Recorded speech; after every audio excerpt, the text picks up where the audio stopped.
A paz do Senhor. Amém. Aproveitando que você está em pé, abra sua Bíblia comigo no livro de Atos, no capítulo 9, no versículo 36. Atos, capítulo 9, versículo 36. Atos, capítulo 9, versículo 36. E havia em Jope uma discípula chamada Tabita, que traduzido se diz Dorcas. Esta estava cheia de boas obras e esmolas que fazia. E aconteceu naqueles dias que, enfermando ela, morreu. E tendo-a lavado, a depositaram num quarto alto. E como Lida era perto de Jope, ouvindo os discípulos que Pedro estava ali, lhe mandaram 2 varões, rogando-lhe que não se demorasse em vir ter com eles. E levantando-se Pedro, foi com eles. Quando chegou, o levaram ao quarto alto, e todas as viúvas o rodearam, chorando e mostrando as túnicas e vestes que Dorcas fizera quando estava com elas. Mas Pedro, fazendo-a sair a todas, pôs-se de pé e orou. E voltando-se para o corpo, disse: Tabita, levanta-te. E ela abriu os olhos, e vendo a Pedro, assentou-se. E ele, dando-lhe a mão, a levantou, e chamando o santo e as viúvas, apresentou-lhe viva. E foi isso notório por toda Jope, e muitos creram no Senhor. Aleluia. Quando a gente vai de encontro, queridos, a essa palavra, a gente vai ver que fala a respeito de uma mulher.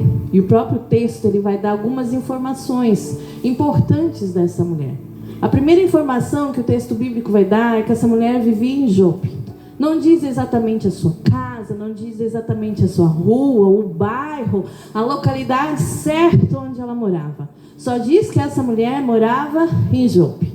Mas, ao final, você também vai entender porque o autor não precisou dizer a localidade certa dessa mulher, a rua. Quando a gente precisa do endereço, a gente busca o quê? Primeiro a cidade, o bairro, a rua, se tem algum ponto de referência, para a gente encontrar aquilo que a gente procura, uma pessoa, um lugar que a gente está procurando. A Dorcas, ela é mencionada só que ela mora em Jope. O segundo detalhe que vai nos falar a respeito dessa mulher é que ela era discípula. E discípula ali no seu sinônimo quer dizer o quê? Seguidor, quer dizer aluno, adepto, aprendiz. Então todo aquele que é discípulo de Cristo, ele é o quê? Um aprendiz, um adepto, um seguidor. E todo aquele que é um aluno de Jesus Cristo, ele não tem uma história comum, mas ele vive uma história cheia de propósitos. E até depois da morte, ele deixa um grande legado. Essa informação de Dorcas, viver em Jope, viver, ser aluna, aprendiz, discípula de Cristo. E a terceira informação dela vai dizer o nome, que é Tabita, ou em uma outra tradução linguística, Dorcas. E era normal, quando as crianças nasciam, eles procuravam ali um nome, uma referência que fosse forte sobre a vida dessa criança. E muito normal naquela cultura procurar um nome que dizia respeito a algum animal. Então Dorcas, ela vem trazendo a referência à gazela. E gazela, no seu significado, simboliza beleza, graciosidade. Então a gente pode dizer que na cidade de Jope vivia uma aluna, uma aprendiz, uma seguidora de Jesus, que era bela, que era graciosa. Mas o texto vai continuar dizendo mais informações sobre essa mulher. E vai dizer que além de ser bela, graciosa, ela era cheia de boas obras e esmolas que fazia. Quando a gente refere ali a graciosa, bela, em relação ao seu nome, a gente já pode imaginar, cheia de quê? O texto não diz que ela estava cheia de joias, de roupas, de calçados, de alguma posição, de alguma classe social. Não, o texto não se refere a isso. E eu estou aqui dizendo que você não possa ter, muito pelo contrário, que Deus te abençoe, que você consiga ter. Mas aqui o texto queria dizer o quê? Que aquilo que era terreno não ofuscava, não era maior do que aquilo que era do céu sobre a vida dela. O que era maior sobre a vida dela era aquilo que vinha dos céus. Então que nessa noite a gente saia daqui entendendo que aquilo que é terreno não pode ofuscar aquilo que vem dos céus. Dorcas era cheia de boas obras e esmolas que fazia. Vivia ali numa região geográfica marítima e ali havia muitas necessidades, muitas viúvas que viviam em um estágio de necessidade. E aí a gente começa a refletir um pouco sobre essa mulher. Dorcas, ela está aonde? Em Jope. Primeira coisa que ela faz, ela observa. Ela observa o lugar, ela vê o lugar e ela começa a ver que há pessoas com necessidade. Será que a gente tem observado o lugar que a gente está? Será que a gente tem visto a rua onde a gente está? O bairro onde a gente está? Será que a gente tem observado o trabalho onde a gente está? Dorcas, ela observa que na sua cidade há um grande número de viúvas com grande necessidade. Só que Dorcas não fica só observando. Ela começa a usar aquilo que ela tinha. O que ela tinha? Uma agulha. Ela era costureira, ela costurava. Dorcas usa aquilo que para muitos pode ser algo pequeno, algo irrelevante. Mas era aquilo que Dorcas tinha em suas mãos. Era a habilidade que ela tinha, costurar roupas. Dorcas usa então aquilo que ela tem e começa a se movimentar. Precisamos observar, ver, usar o que temos e nos movimentar em favor do reino dos céus. Dorcas começa a se movimentar. E ela vai e entrega. Ela faz roupas, faz uma túnica, costura uma túnica, vai até uma viúva e entrega aquela obra. Ela costura um casaco, ela vai até outra viúva e entrega aquele casaco. Ela faz uma roupa ali de criança, costura aquela roupa, ela se movimenta, ela vai até aquela criança, até aquela família e entrega aquela roupa. Dorcas estava em constante movimento. Ela estava cheia de boas obras. Boas obras você constrói e você entrega. Você constrói e você entrega. Mas a Bíblia também diz que ela estava cheia de esmolas, que é diferente de boas obras. Boas obras ela precisava construir e entregar. Já a esmola não dava tempo de construir, porque Dorcas ia passava uma necessidade, não dava tempo de ela construir. O que ela fazia? Tirava dela e entregava. Dorcas construía e entregava, mas quando a necessidade passava, ela tirava do que era dela e também entregava. Hoje eu vim aqui com uma palavra profética sobre a tua vida, que Deus vai te colocar em situações que você precisa tirar do que você tem para abençoar outras pessoas. Como assim, Mãe Michele? Eu não tenho nada, eu tenho tão pouco. Tu está dizendo que Jesus vai tirar do que eu tenho agora para dar para outros? Olhe para a história da viúva, onde o credor batia na sua porta, ela não tinha absolutamente nada. Ela vai até o profeta, ela pede ajuda, ela pede ali conselhos a ele, e ele diz para ela o quê? Declare o que tens em casa. E ela diz: tua serva não tem nada em casa, a não ser uma botija de azeite. Ela está dizendo o quê? O que eu tenho é pouco. E ele diz: é sobre isso que Deus vai usar para fazer um milagre.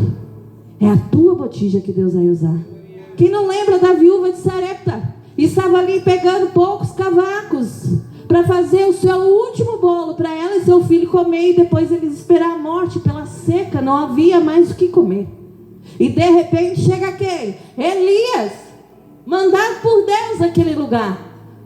Ele diz para ela: me dê água. Quando ela sai para buscar água, ele diz: eu também quero comida. E ela diz: ó, vive o Senhor teu Deus, que eu não tenho nada, a não ser um pouco de farinha, um pouco de azeite, a última refeição. Eu ia mesmo fazer um bolo para mim e para o meu filho, e depois nós íamos esperar a morte. E ele diz: pois bem, faz conforme você falou, mas primeiro traz para mim. Tirar do que você tem e dar para o outro. E quando ela estava indo, ele lança a palavra profética sobre a vida dela, dizendo: olha, não vai faltar farinha, não vai faltar azeite enquanto não chover. E aquela casa foi abastada, todos comeram, tira do dela e ela dá. Ela tira do que é dela e ela dá. É nessa situação que Deus vai te colocar. Você vai construir para dar, mas você vai também tirar daquilo que você tem para dar. Aquilo que você tem para dar.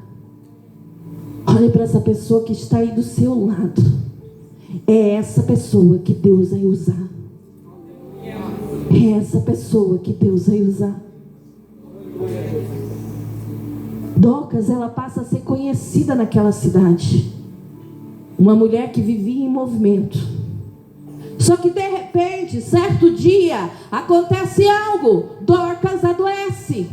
E parece muito bem aos nossos olhos que quem é generoso, quem é cheio, nunca pode adoecer. Quem é cheio precisa estar bem o tempo todo. Só que o que não paramos para pensar é quem dá, quem vive se doando, quem vive construindo, quem vive cuidando, não tem tempo muitas vezes para cuidar de si. Alguém pode se levantar e dizer, mas não servia a Deus, não era cheio, não vivia de boas obras, de esmola, como que pode estar enfermo?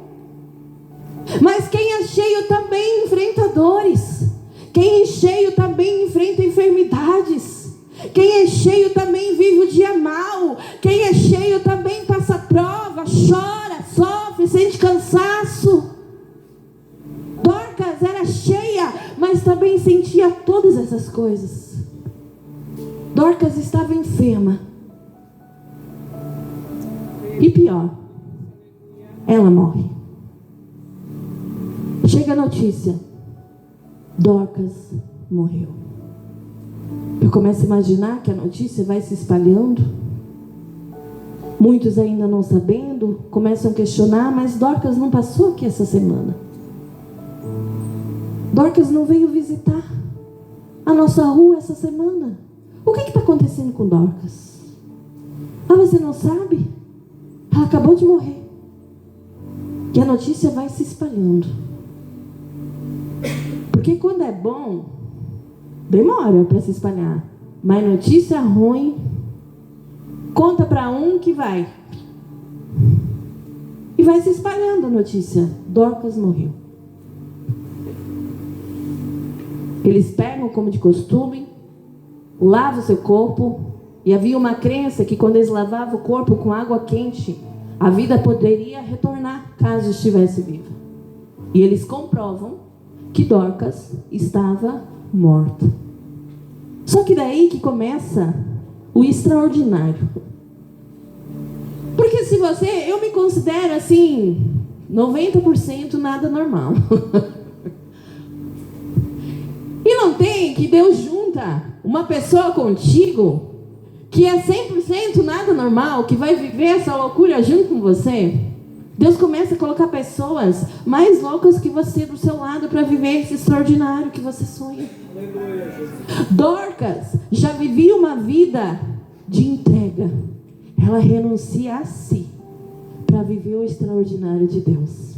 Só que quando ela morre, Deus coloca gente mais doida do lado dela.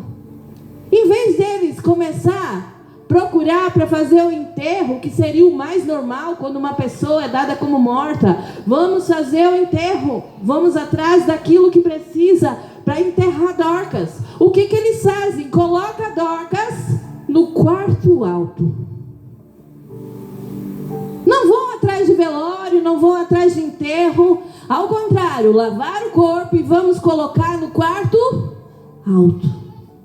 Enquanto que tinha alguém dizendo, servia, mas está morta. Tinha alguém dentro da casa dizendo, vai ficar no quarto alto. Ninguém vai tirar da casa não, porque nós ainda vamos profetizar e Jesus não deu a palavra final. Nós vamos continuar crendo.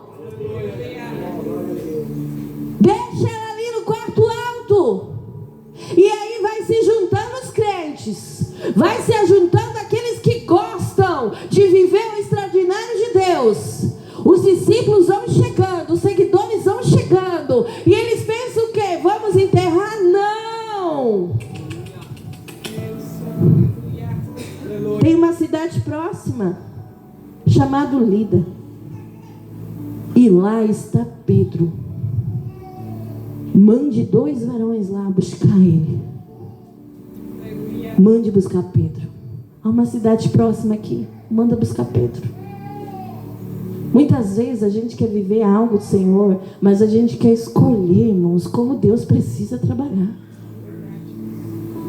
Paramos de vir no culto só quando vem pregador de fora. Paramos de vir querer fazer campanha só quando vem o fulano lá não sei da onde. Paramos de começar as coisas e não terminar. É esse crente que está do seu lado, perto, que Deus quer usar para abençoar a sua vida.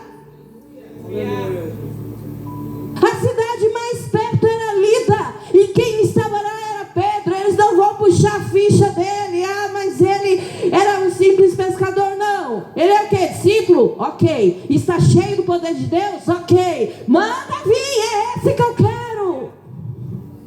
Aleluia. Queremos colocar diante do Senhor como o Senhor tem que agir na nossa vida. Abra sua boca lá na sua casa e profetiza. É você que Deus quer usar. Para de chamar gente para orar lá na sua casa. É você que Deus quer usar como boca de profeta. Aleluia. Paramos de chamar tantos e tantos para fazer evangelismo. Arregaça as mangas, irmão. Vá falar do amor de Deus. É você que Deus quer usar. É o que está perto. Vão até Pedro. Pedro tinha acabado de viver um milagre. Porque ele chega na cidade, ele se depara com um homem chamado Enéas. Paralítico, estava acamado 8 anos. 8 anos passavam pessoas por aquele homem, conformadas. 8 anos alguém vivia e via a vida daquele homem conformados. Mas quando Pedro chega, cheio do poder de Deus, e quem é cheio do poder de Deus, ele não se conforma. Ele precisa se movimentar. Ele olha aquele homem naquela situação. Ele diz: você não pode mais ficar assim. Enéas, Jesus Cristo te dá saúde. Levanta, toma o teu leito e anda. E aquele homem no mesmo instante se levanta e é curado em nome de Jesus. A notícia se espalha por lá.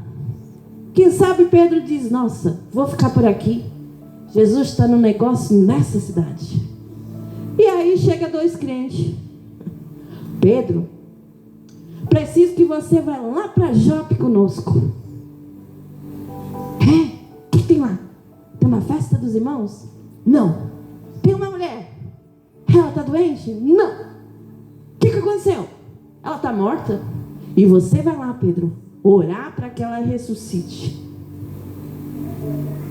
Gente, será que nós teremos coragem? Aleluia, Jesus. Louvado seja o teu nome. Será que nós teremos coragem ou ia sair de fininho pelas portas do fundo da casa, nunca mais ia ver o nosso rastro? Como assim? Enéas estava acamado. Profetizei sobre a vida dele. Mas uma mulher morta? Como assim?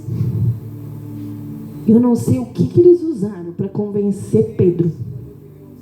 Mas aqueles 2 varões eram muito cheios do poder de Deus. Porque só a palavra do Senhor convence. E eles levam Pedro até a cidade de Jope.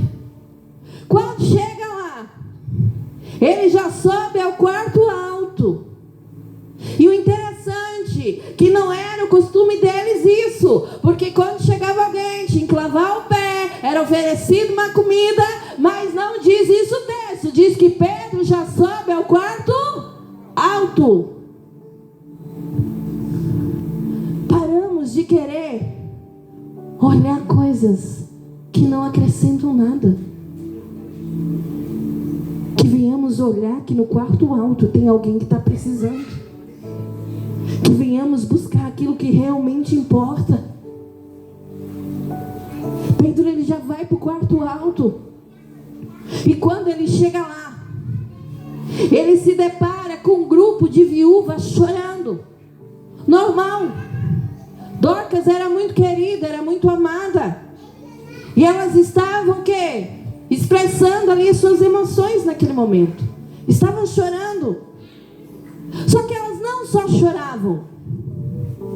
Nas suas mãos, elas tinham a obra de Dorcas. E elas começaram a mostrar para Pedro: olha aqui, isso aqui que está na minha mão foi Dorcas que fez.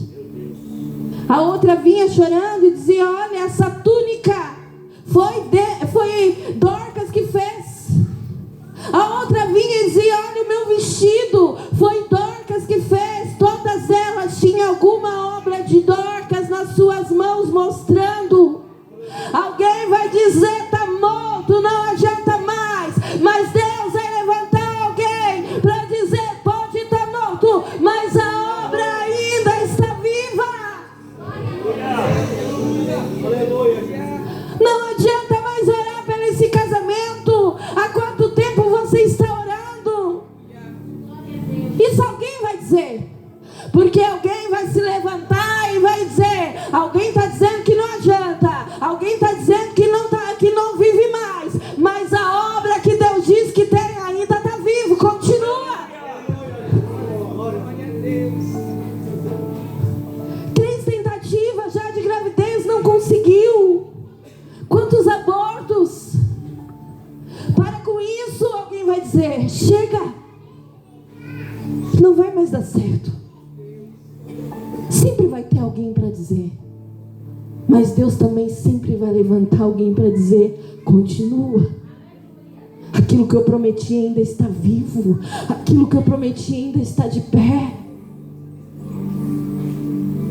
Não dê ouvidos àquilo que estão falando de negativo, aquilo que estão falando de terra, porque quem é de terra busca somente o que é de terra, fala somente o que é da terra. Quem é do céu sempre tem uma palavra dos céus para dizer. Aleluia. Pedro nunca havia ressuscitado ninguém. Ele estava saindo da sua zona de conforto. E hoje Deus vai tirar muita gente da zona de conforto. Tá bom como tá? Eu faço assim, eu já sou acostumado dessa maneira. Deus vai te tirar da zona de conforto. Não vai mais acontecer como acontecia. Não é porque Deus sempre falou contigo desse jeito até agora que Deus vai continuar falando. Ele fala como Ele quer, Ele age como Ele quer, Ele é o dono de tudo. Deus vai nos tirar de zona de conforto. Pedro nunca havia ressuscitado ninguém. Só que isso também não interessava nada. Sabe por quê? Porque ele andou, ele conheceu, e ele era cheio de alguém que já havia ressuscitado alguém. Pedro começa a voltar na história. E ele vai para Lucas 8, a partir do 49, onde ele andava com Jesus. Um certo homem chamado Jairo vai procurar Jesus dizendo: minha filha está moribunda, vá até em casa para que ela sare viva. Antes, eles já passam e vivem o milagre da mulher do fluxo de sangue. E quando eles continuavam caminhando à casa de Jairo, vem alguns para dizer: ei, chega de fadar o mestre, porque a sua filha já é dada como morta. Jesus, ouvindo o que falava, ele se vira a Jairo e diz: não temas, crê somente. Pedro já tinha a palavra de Cristo: não temas. Ele estava saindo da zona de conforto. Ele nunca havia vivido isso sozinho, mas ele guarda aquilo que Jesus falou para Jairo. Se funcionou para Jairo, vai funcionar para mim também. Não temas, crê somente. Ele já entra naquele quarto pensando: não temas, Pedro, crê somente. Glória a Deus.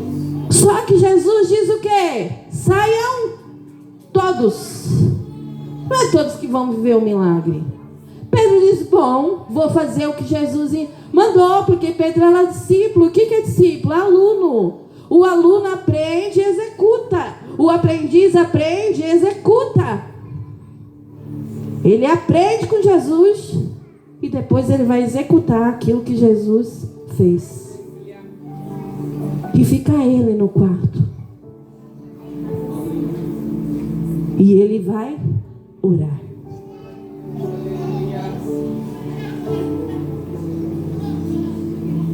Pedro, ele já passa pelo Atos 2, onde ele foi cheio do Espírito Santo, onde ele é tocado pelo Espírito Santo, mas ele entende que ele precisava se manter cheio. Ele precisava se manter cheio. E só se mantém cheio quem desce a oração todos os dias. Só se mantém cheio quem dobra os seus joelhos e ora. Só se mantém cheio quem vive vida de oração. Orar é diferente de vida de oração. Você ora, você pode vir aqui no culto uma vez por semana e orar. Isso é oração. Mas para ter vida, você precisa orar todos os dias. Quando você está lá fazendo seu almoço, você está meditando, orando, isso é vida de oração. Quando o seu marido sai de casa para trabalhar e você abençoa a vida dele, dizendo: Senhor, guarda, proteja, abençoa meu marido, abençoa meus filhos, isso se chama vida de oração. Quando você está lá no teu trabalho e de repente acontece algum problema, em espírito você começa a orar: Senhor, repreende toda obra maligna, Senhor, venha trabalhar nesse lugar, abençoa meus patrões, que essa empresa venha prosperar, abençoa meu salário, abençoa o salário dos meus amigos, se chama vida de oração. Quando você vem na igreja, você dobra os seus joelhos, você intercede por alguém, isso se chama vida de oração. Pedro, ele tinha uma o quê? Uma vida de oração. Ele sabia que ele precisava descer a oração antes de qualquer coisa. E ele começa a orar. Ele começa a retornar na história. Jesus manda todos que saiam do quarto. Fica eles. Jesus de repente olha para aquela menina, diz: menina, levanta-te. E no mesmo instante ela se levanta, ele entrega viva a seus pais e diz: agora deles de comer. Pedro continua na sua história, porque agora ele já estava lá em Atos 3, quando ele e João subiam a oração. E eles se deparam com um homem coxo, que mais de 40 anos estava naquela situação. Era colocado todos os dias à porta do templo Formosa a fim de pedir esmolas. Os dois vão passando pelo templo, o homem pede uma esmola, Pedro olha para ele e diz: olhe para nós. O homem olha para eles esperando receber algo.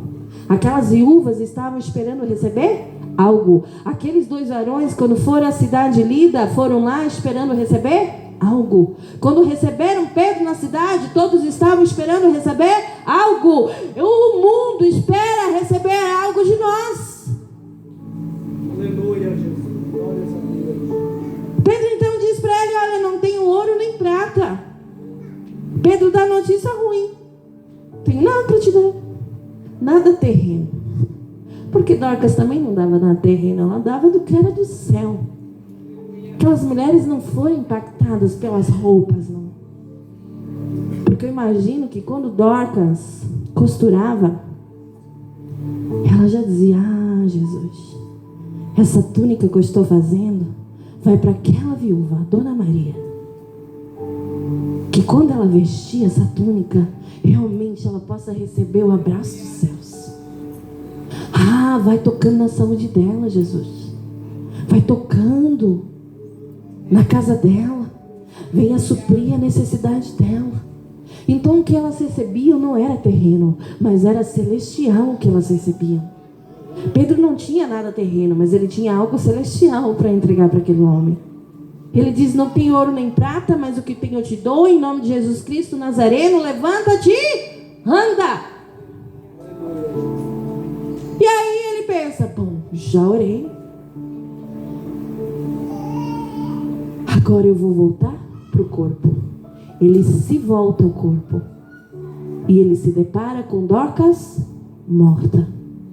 Muitas vezes a gente tem que olhar o problema de frente. Não adianta fugir dele, não adianta tampar ele. A gente precisa olhar o problema de frente, enfrentar o problema, a dificuldade. Dorcas, ele olha que tem uma mulher que está morta.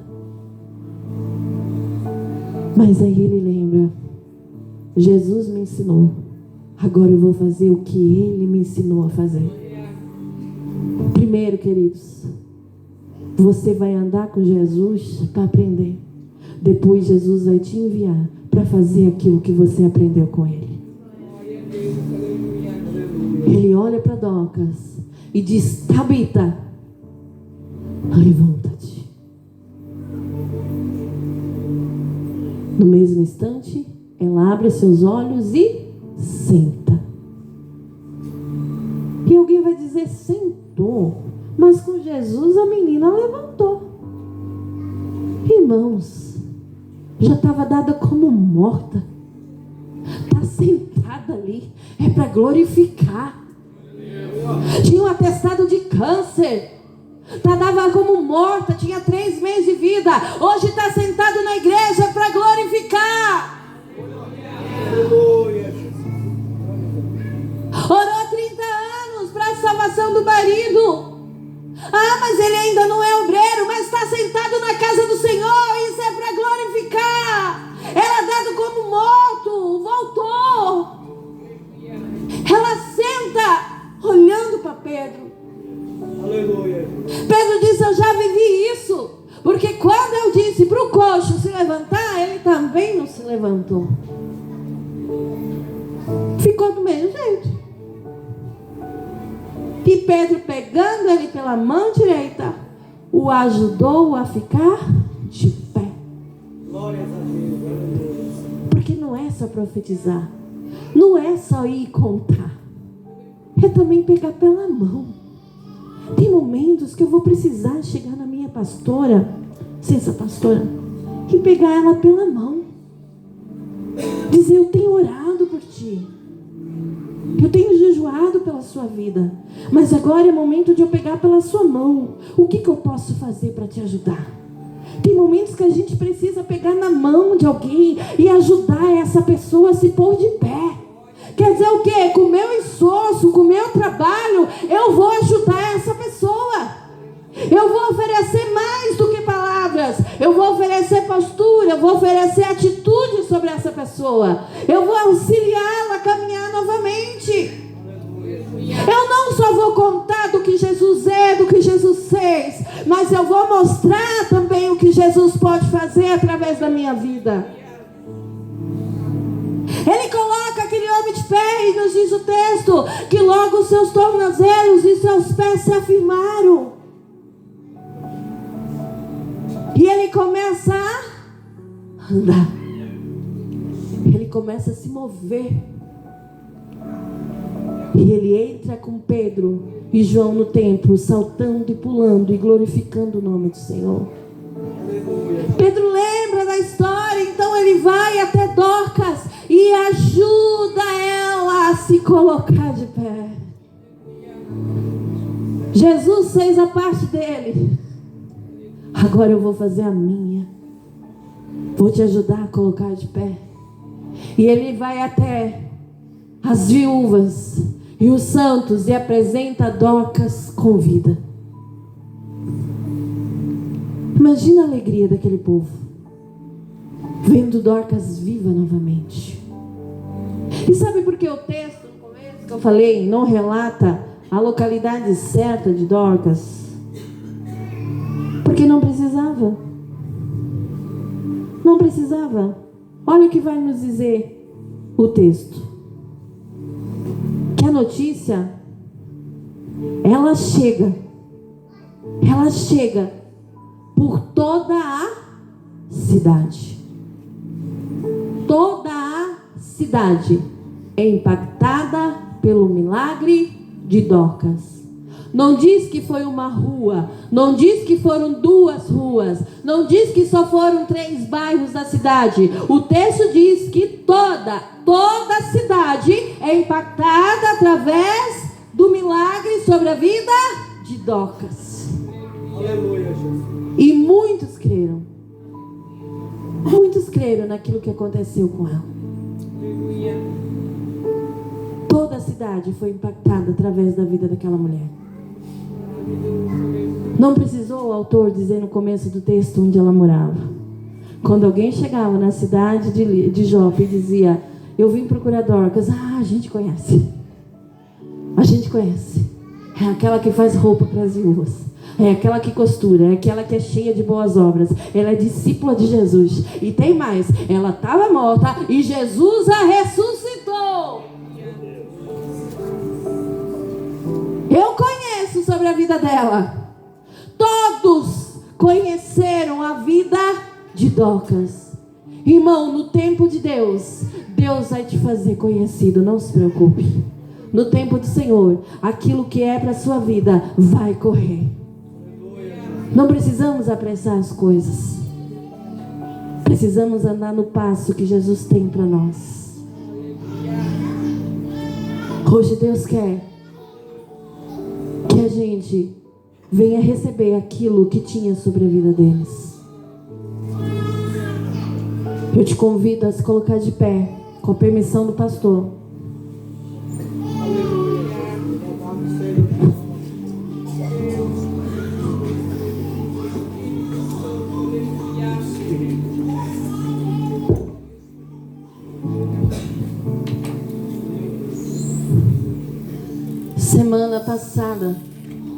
Semana passada,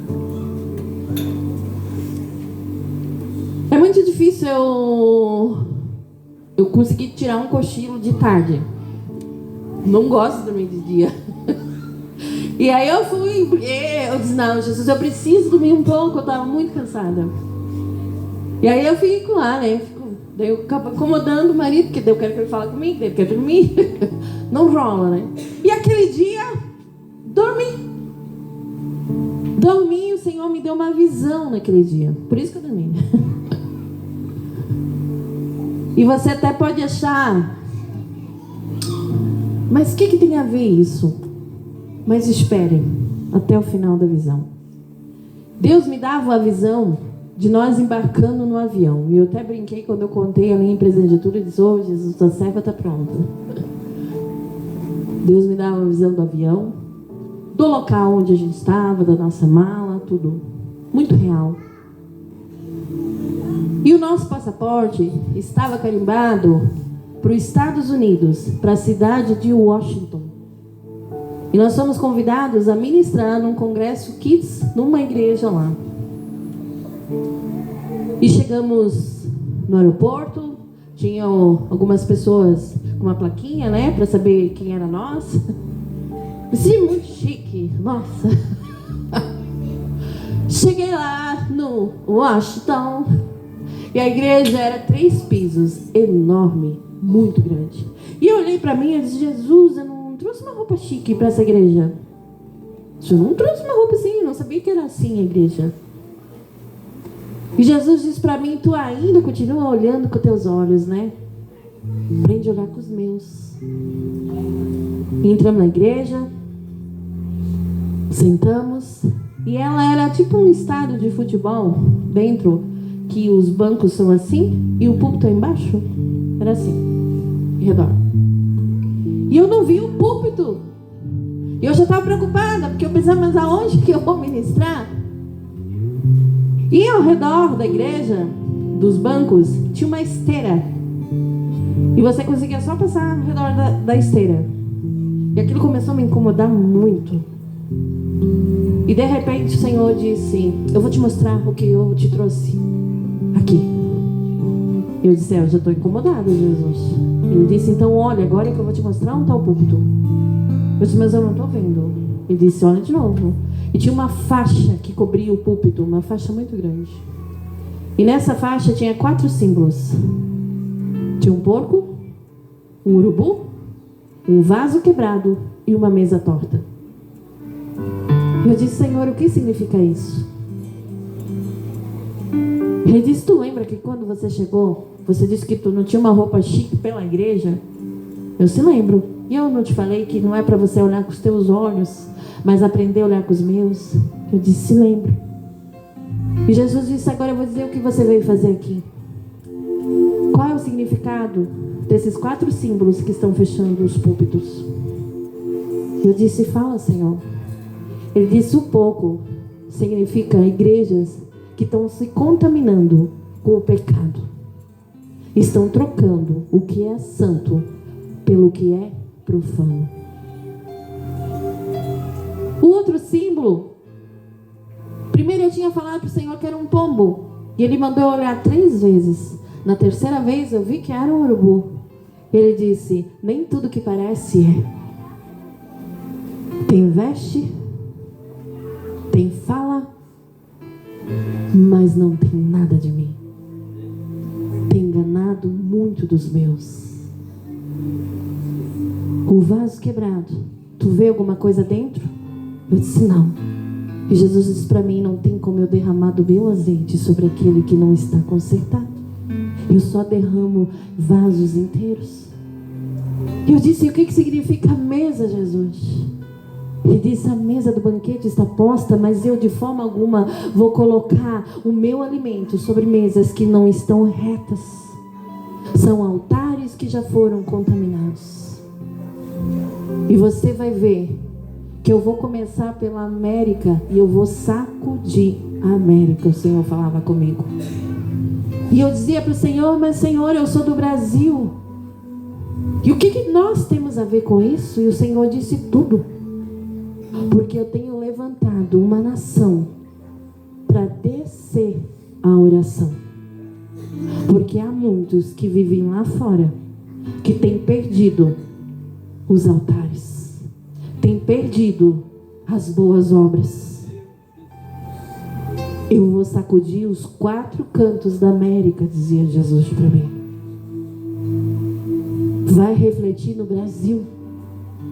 Só que eu vou levantar uma nação que realmente busca a minha presença. Vou enviar essa nação pelas ruas. Pessoas serão salvas, evangelizadas, alcançadas através da minha palavra, dizia o Senhor. E eu acordei naquela visão, contei para o meu esposo e disse: precisamos orar, precisamos orar. E o Senhor dizia para mim: aonde tu for, tu vai dizer isso. Porque eu quero um povo que busque a minha presença. Porque eu quero levantar uma nação que ora, uma nação que vá e conte das boas novas, uma nação que conte que está chegando a vinda do Senhor. O que você tem perdido no caminho? Quem sabe você entrou aqui nessa noite dizendo: não, Michele, o que eu tenho é pouco. Como que eu posso servir que aquilo que eu tenho é pouco que eu tenho? Dorcas tinha uma agulha que se caísse ao chão muitas vezes não conseguia nem se ouvir o som da agulha. Mas com aquela agulha, com aquele algo tão pequeno, ela impactou uma cidade inteira. Porque não é o tamanho do que você tem que vai fazer a diferença, mas é a intensidade de como você vive aquilo que Deus colocou sobre a sua vida. Deus quer que a gente venha ser intensos no servir, intensos no falar a respeito dos céus, intensos em cuidar da nossa casa, da nossa família, intensos em ser mulheres de Deus, de oração, intensos na oração. Porque muitas vezes a gente vem para oração e a gente faz tudo menos orar. A gente olha o celular, a gente conversa com a amiga, a gente levanta, vai no banheiro e a gente não ora, a gente não tira o tempo para falar com Jesus. Ser intensos. Esse dia eu estava trabalhando, eu trabalho na minha casa, aí eu coloquei a cadeirinha lá para o Senhor, eu disse: Jesus, botei uma almofada e disse: senta aqui. Passa a manhã toda sentada comigo aqui, porque eu preciso trabalhar, mas eu preciso falar contigo. Eu comecei a conversar com Jesus, como se realmente ele estivesse sentado. Eu via ele ali sentado. E o Senhor começou a me levar a lugares em espírito, dizendo: é chegado o tempo, é chegado o tempo. É chegado o tempo. Hoje o Senhor quer te levantar. Hoje o Senhor quer que você saia daqui um pouco mais revestido.